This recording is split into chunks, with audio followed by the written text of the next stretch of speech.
কাল রবিবার হওয়ায় মা বানিয়েছিল লাল লাল মাংসের ঝোল।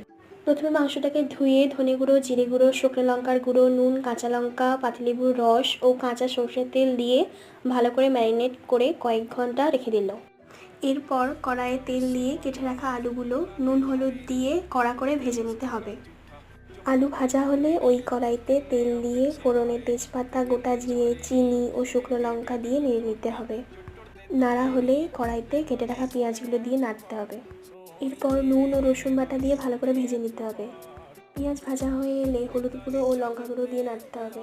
এরপর কেটে রাখা টমেটোগুলো দিয়ে দিতে হবে। টমেটো নরম হয়ে এলে আদা বাটা ও সামান্য জল দিয়ে ভালো করে মশলা কষাতে হবে। মশলা কষে এলে ম্যারিনেট করা মাংস দিয়ে কষাতে হবে। মাংস কষা হয়ে গেলে যখন তেল ছাড়বে তখন জল ঢেলে ভালো করে ফুটিয়ে নিতে হবে। ঝোল ফুটে এলে ভেজে রাখা আলুগুলো দিয়ে দিতে হবে। এরপর পরিবেশন করুন গরম গরম ভাতের সাথে।